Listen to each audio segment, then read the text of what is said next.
Hey guys, it is John C. Morley here, serial entrepreneur. Welcome to Inspirations for Your Life. I'm so happy that you joined us today. We have a great show for you. And I do want to thank you if you're coming for the first time or if you're coming back. If you're new here and you're watching us, well, there's a QR code at the top of your screen. Just launch your camera app, point over the QR code, and voila, you'll be greeted to my link tree with lots of great information to improve the quality of your life. But if you're not watching us and you're listening to us, then go to believemeachieve.com and we'll still get some more of those great creations for you to inspire and change your life. All right. Thank you so much. If you're coming back and watching us on replays, 1 a.m., 1 p.m., 2 a.m., 2 p.m., 3 a.m., 3 p.m., 6 a.m., 6 p.m., 10 a.m., 10 p.m., 12 noon, 12 midnight, whenever you watch, thank you so much for making IFYL a daily part of your day.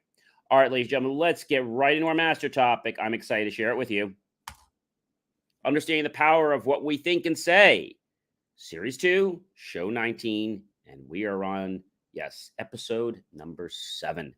That Series 2 means we're in our second year, everyone, for those of you that are wondering, and lots of great stuff out there. So let's get into this, and the topic is understanding the power of what we think and say. All right, this sounds like something you won't believe, but it's the truth. So first of all, words do create our reality. How? So there is something called the thalamus. I'm not sure if you guys know what the thalamus is. So the thalamus is located. I'll give you the exact spot. So the thalamus is in our body, and you can find the thalamus actually in the brain. It's a large mass of gray matter, and it's in the dorsal part of your brain nerve fibers, and it projects out of the thalamus to the cerebral cortex in all directions. And the thalamus is your body's information relay system. All information from your body's senses, except smell, must go through the thalamus before they are sent to your brain's cerebral cortex for, let's say, decoding or interpretation. Your thalamus plays a role in sleep, wakefulness, consciousness, learning, and memory. Yes, and memory. So your thalamus plays a big role in that. And also the thing about your thalamus is that it's an egg-shaped structure. It's in the middle of your brain. And as we said, it is the relay station. And just to repeat here, it handles all incoming motor movements and sensory information, hearing, taste, sight, and touch, but not smell. All right. What does the thalamus do? It relays information, except for smell. It relays motor movement information, similar to sense information, such as motor pathways and things of that nature. And they all go through the thalamus.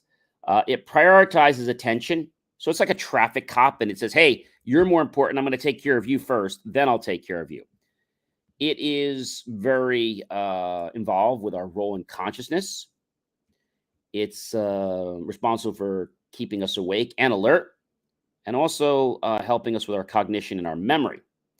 It's connected with structures of your limbic system, which are involved in processing emotions and other formations and storage of memories, and even sexual arousal and learning. So your thalamus contributes to perception, and it plays a role in sleep and wakefulness. But how does your thalamus work? So impulses basically go through nerve fibers in your body, through the brain structures to your thalamus, and these different areas of your thalamus called nuclei respond to processing different sensory motor information or impulses. And from that, they then send the select information through the nerve fibers to the relayed area of the cerebral cortex for interpretation.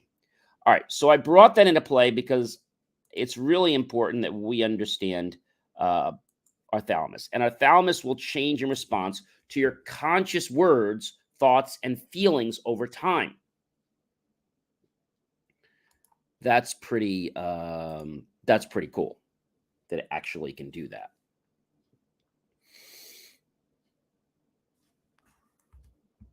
Now, we want to also, when we think about understanding what we think and say, this is why it doesn't happen like in 5 minutes. It takes time for this process to go through. Stay away from absolutes like basically never, or impossible. Okay. Never or impossible. And remember not to preclude opinion with an apology. So, what that means is don't apologize. Oh, I'm so sorry I did that. And then give an opinion after it. That's a terrible thing to do. And when you do that, people get confused. And it also dampens your credibility, ladies and gentlemen. It dampens your credibility. All right. So we know that our words are very powerful. We also know that words will reshape us. Yes, what we say will change our reality, but it doesn't happen overnight. Okay. It doesn't happen overnight. Reality is constructed by our brain. And what this basically means is your brain figures out what matters to you. Okay. It's like a visual illusion, okay? And then your brain is able to decipher what it is you're focusing on at the moment. There is conflict between perception and reality, but it lies in the brain. And that's the study of neuroscience.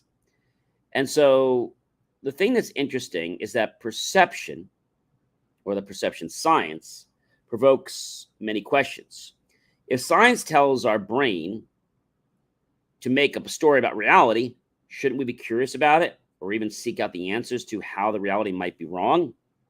It's not about doubting everything that comes through our senses. It's about looking for our blind spots with the goal of becoming better thinkers. So we approach challenges in our life every single day. I mean, every day. And so just having the right words, the right thoughts, that can make the difference between us being successful and not successful. And also, what it also can be the head kingpin to whether we're going to be healthy or not. Whether we're going to be healthy or not. That's pretty cool, right?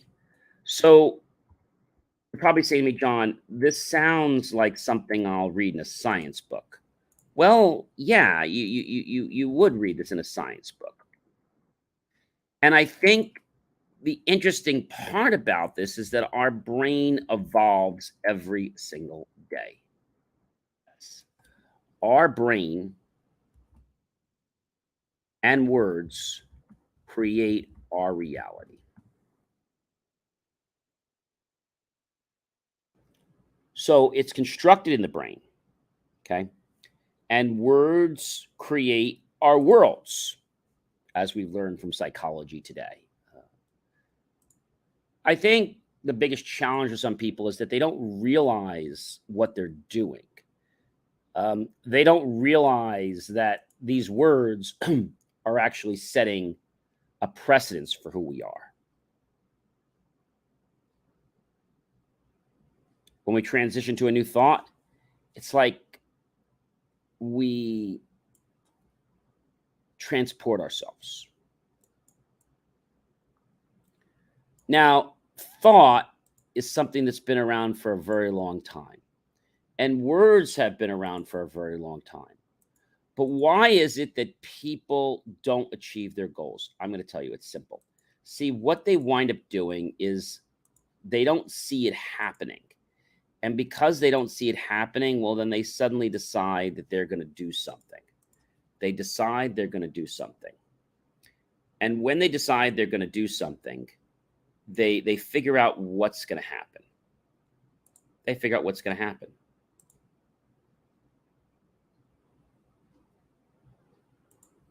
They figure what's going to happen. And by figuring out what's going to happen, it's like they're able to change what's going on in their life. Now, that might sound really wacky, really crazy, but our words create our reality. Words create our reality.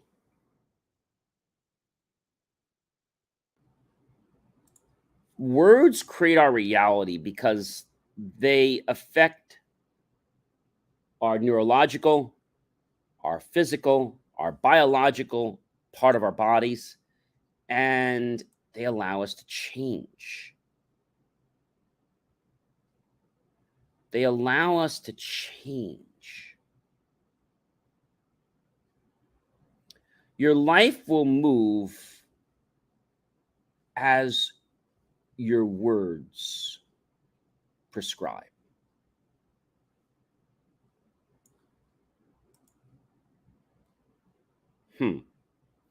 So if our words create our reality, and remember, the brain doesn't know the difference between what's real and what's imagined. That's one of the reasons why your neurons and dendrites, they fire in your body, because they don't know the difference. So if you practice, like they had the example many years ago of the people playing basketball, and they're the three teams, remember? One team didn't practice at all, and they didn't get better. The other team practiced every day on the court. The third team practiced every day, but in the study hall. So these are different things that our body is able to, let's say, latch onto. Our words are the manifestation of our thoughts. They allow us to create our life.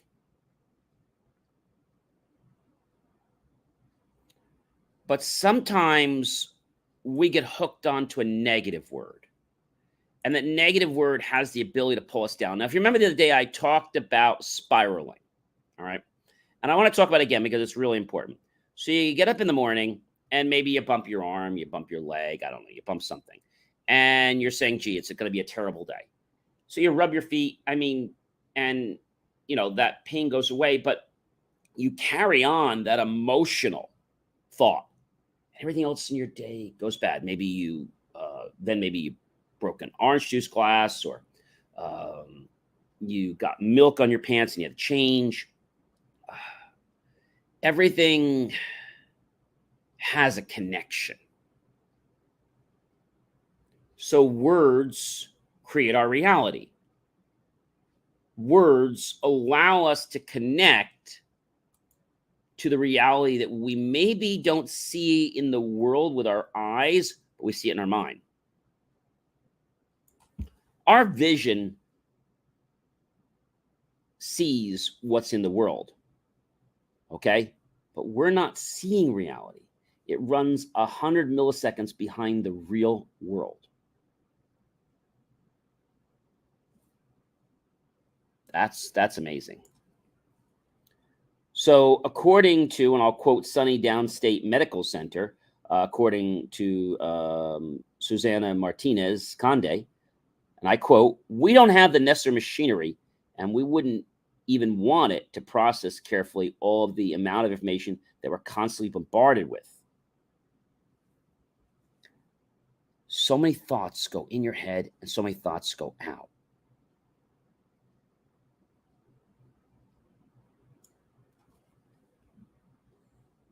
Our brain is trying to create a story for us. It's an illusion, but yet it's what we're living. The stories our brain tells us are influenced by our life experience. The brain tells us a story about the motion of objects, but that's not the only story it tells. It tells us stories about more complicated aspects of the world, like color, like relationships, like understanding what a word means in a different language.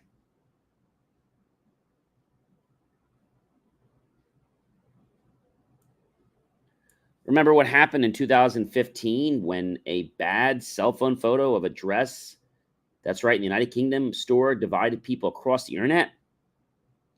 Some see this dress as blue and black, others see it as white and gold. A neuroscientist at New York University believes he's figured out the differences between those two groups. And the thing is, they're all doing these studies, right? So Wallach's hypnosis is that people make different assumptions about the quality of light that's being cast on the dress. Is it in the bright daylight or under an indoor light bulb. By unconsciously filtering out color of certain lights we think is falling on an object, we come to a judgment about its color. Now, how you believe that people who see the image differently are using different filtering schemes? The study revealed that 13,000 people in an online survey found correlation that at first seems odd. The time you naturally like to go to sleep and wake up, called a chronotype, was correlated with dress perception. Night owls, or people who like to go to bed really late and wake up later in the morning, are more likely to see the dress as black and blue. Early risers are more likely to see it as white and gold. What's going on? Well, Walsh believes the correlation is rooted in life experience of being either a lark or a night owl. Larks, he says, spend more time in daylight than night owls. They're more familiar with it. So when confronted with an ill-lit image, like the dress, they're more likely to assume it is being bathed in bright sunlight, which has a lot of blue in it. He also points out that as a result, the brain filters it out, quoting, "If you assume it's daylight, you will see it as white and gold, because if you subtract blue, yellow is left." If you assume it's daylight, you'll see it as white and gold, because if you subtract blue, yellow is left. He appeared to have solved the mystery. And there's still lots of other factors and permutations and combinations and scenarios where we might see something a certain way. Look at the Rorschach tests, right? They don't necessarily give everyone the same answer, but they have found in time that when someone gives an answer from the ink blots, it's representing their mind. So, for example, if you see, I don't know, some blots of ink, right? It's basically called the Rorschach blotch test. Okay, and so and that's Rorschach.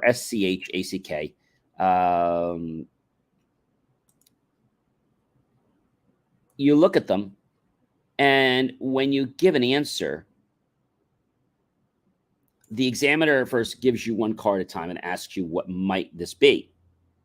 You interpret any way you want. The image is very hard to tell, and the examiner records everything you say, no matter how trivial or how truthful. Once you go through all the ink blots, your examiner will take you through each ink blot a second time. The goal of this is not to get new information, but to help your examiner see what you see. They'll ask you to identify where you see what you originally saw and what features make it look like that.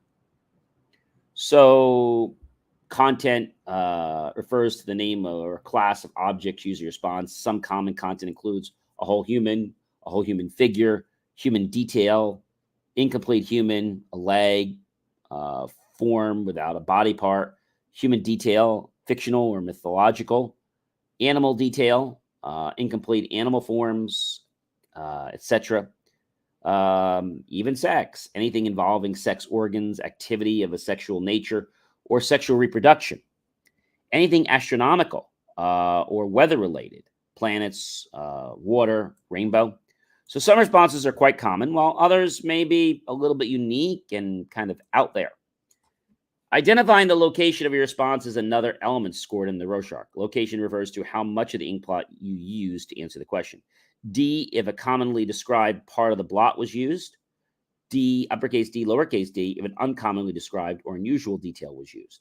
S, if the white space in the background was used. And W, if the whole ink blot was used to answer the question. So, very interesting. And so, our subconscious mind will always bring out what it's thinking about, even if it doesn't come right out and say it.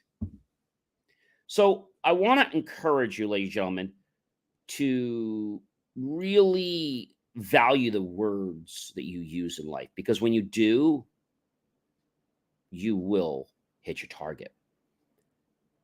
Words are free, but choosing the wrong ones might be the most costly mistake, most costly mistake you ever make in your life.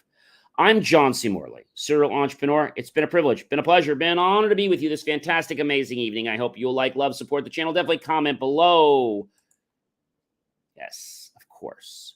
Share your thoughts, tag your friends, colleagues, and associates. Share this to everyone you know. Go to my YouTube channel, John Space C Space MRLAY Space Serial Entrepreneur. Look for that key phrase, help keep our content free. Make the choice, ladies and gentlemen, to buy my team and I a cup of coffee, a bowl of fruit, or perhaps, yes, a savory plate with a nice dessert. Either way, we're going to be grateful. Those pennies and dollars will investment in new hardware, new technology, new equipment, new software, even facilities to give you the most jaw-dropping motivational content to empower you to change your life.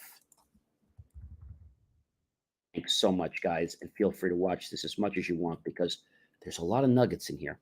And be sure to check out BelieveMeAchieve.com for some of my great articles, including the evolution of the ice rink from lard all the way up to glycol.